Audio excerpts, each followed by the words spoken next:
Shabbat Shalom. Tonight is the Sabbath. It is also um, the time during the nights of Av that the two temples were destroyed, so it's morning. But don't forget, it is the Sabbath, and that let's say the blessing before we talk about the word of the Lord. Baruch atah Adonai Eloheinu melech haolam asher ta'aleinu Torah tamet v'chei olam nata b'tokeinu Baruch atah Adonai noten haTorah. Blessed art thou, Lord our God, King of the universe. You gave us the Torah of truth and everlasting life in our midst. Blessed art thou, O Lord, giver of the Torah. And to quote Psalms 119, 165, great peace are those who love your law. Nothing can make them stumble. So this week's Torah portion, if you just permit me here, I would like to be brief. There's a lot that's in this Torah portion. This Torah portion is Devarim, which a lot of people will tell you means journeys in the desert. They journeyed for 40 years, and all the things that happened. But the truth is, I feel, and permit me to say, is there's many themes that they have for this Torah portion. The reality is that this Torah portion is words, and all of God's Torah portion is words. And they are sincere and personal words to His people, His chosen people, His blessed people, the people that He made a covenant with of Himself, to bear upon completely of Himself the covenant of our holy God with His people, that we are grafted into through Yeshua Messiah. So there is much in this Torah portion. In this Torah portion they will be going, and they will be sending out to go into the promised land of Israel. They will not be in the desert anymore. But when He speaks these words to them, He speaks these words to them in the desert. So I want to talk about words. And one of the ideas, the truth here, about what is in this Torah portion, is as they're going into the promised land, they're also leaving the desert. In the desert, they've experienced so many miracles, and they'll experience even more miracles crossing the desert.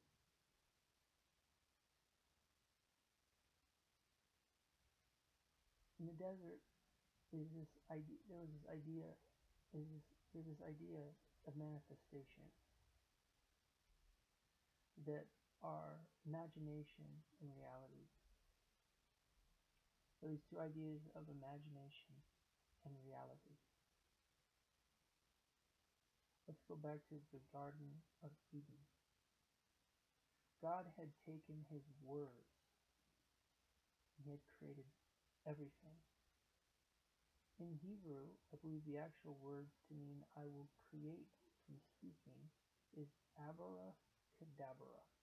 And you've probably heard magicians or sorcerers or somebody or some guy that does magic tricks say this word, abracadabra. It's actually a Hebrew word to mean I will create by speaking. Don't quote me, but that's the sum of it. Well, in Hebrew, we believe that the Word of God literally created all things. And when we look throughout this Torah portion, we see that it was the words of the people and the imaginations of the people that actually caused them not to enter the land of Israel when they could have. We actually find that the Word of God was with them, and that His miracles were there with them, But they had not yet received the actual promised land, but it was in their mind. In the Garden of Eden, we find that it was the serpent who used his word, and Adam, meaning Eve and her husband, husband and Eve, them together to sin against the Lord and to take of the fruit of the tree of the knowledge of good and of evil.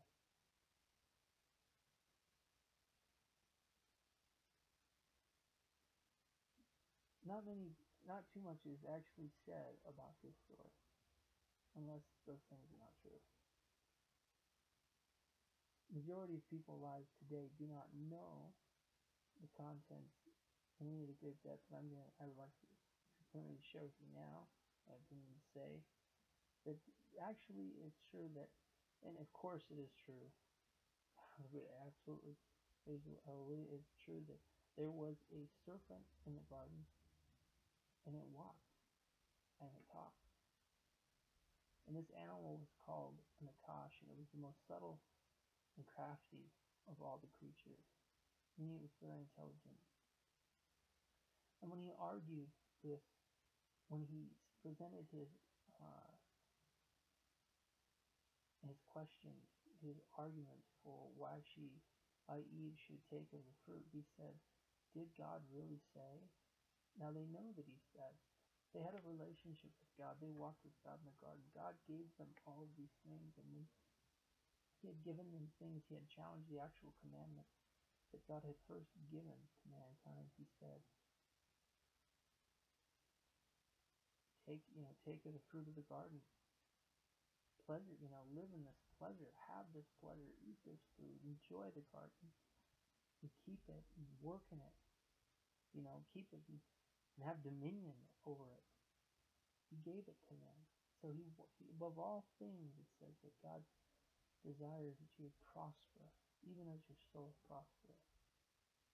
Hallelujah. And that was the word of the Lord, the same word that created and manifested reality and life and made us in God's image. But this Nakash, when he appealed, the speaking, walking, talking serpent appealed to Eve. He appealed to her imagination. And he also appealed to a seed of truth about her reality. He said, did God really say?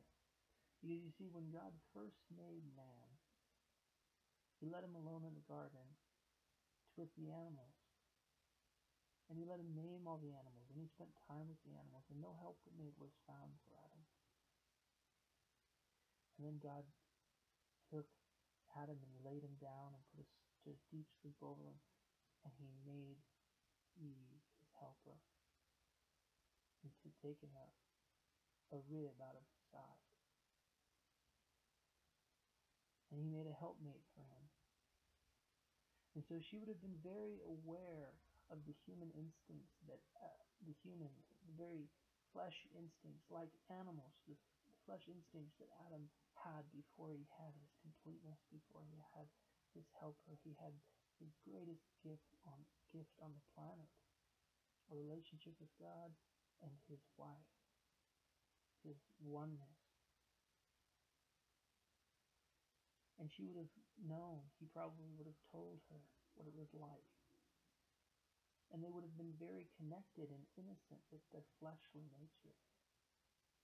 There was no sin in the world.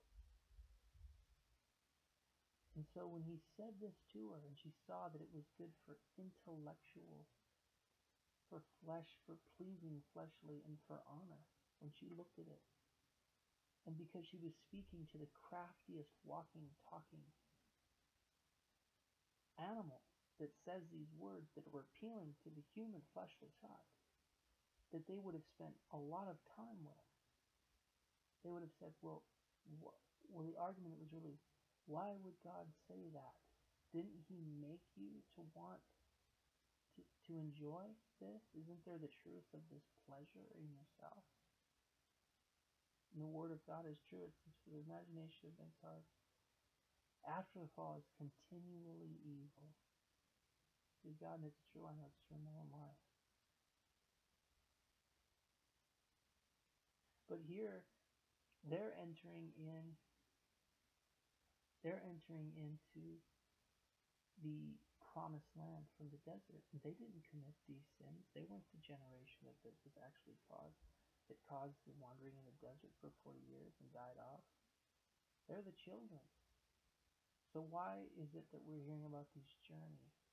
We're hearing about these words that he's saying to the children of Israel, which, by the way, is humble and is meek, a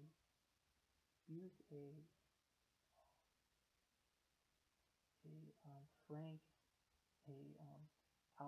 like story-like remembrance of what their fathers did, because it's the Sabbath. It's a happy time. It's a good time. They're going into the promised land. They didn't actually do it, but he, in the humblest of manners, in allegory-like terms, is reminding them of the sin that happened in the desert because of their words.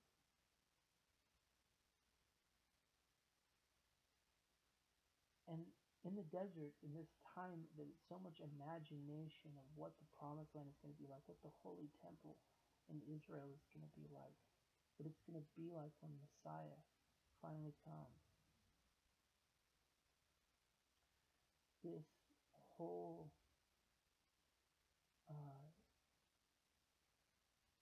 thing that these pictures they're going through with all of these, the relationship they have with God in the desert is full of imagination, but now they're going in and they're going to have and experience this reality. And reality is much different than imagination. Reality brings with it a totally different perspective.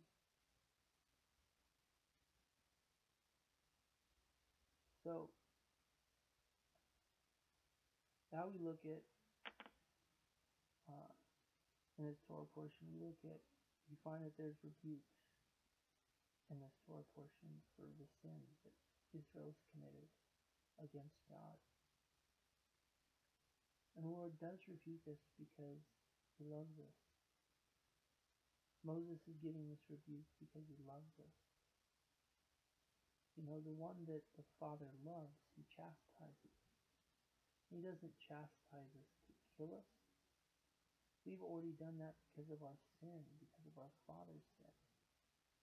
He chastises us to bring us in because he loves us, because he gives us the blessing of his disciplining so that we would have fuller lives. It's a part of his desire for us to live fuller lives, to be holy even as he is holy. The truth is, in order to reconcile the imaginations we have with God, the imaginations and the desires that God has given to us in our reality in him, in Christ, in the desert and in the promised land, by faith. So I want to be brief as you go into this Torah study, as you listen to the Torah words, the Torah, the prophets, and the Gospels that talks about our masters. Keep them thinking on our master, Yeshua HaMashiach, Messiah, Jesus Christ, the only begotten Son of God that is in heaven right now, making us a heavenly place. Because that is the ultimate reality. And it is the words of God that you have to hold on to and have faith. Great peace, Psalms 119, verse 165. Great peace have those who love your law. Nothing can make them stumble. So I wrote these down, and the one was, phenomenon is real. Phenomenon is real.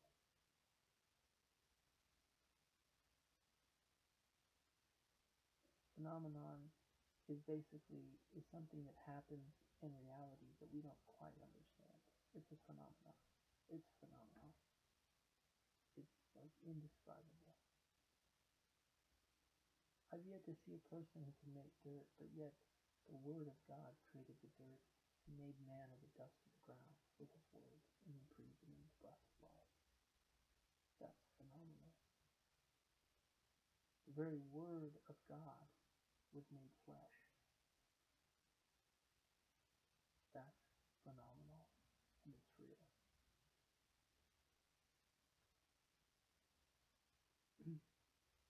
If you believe in the principle, one true sacrifice, Yeshua, it is the principle of belief that you will bring us into reality. It is the ultimate reality and the truth by which we will go in. We will go into the promised land, we will go into heaven. We'll go into the tabernacle built in heaven. Because his kingdom will come down to earth. It will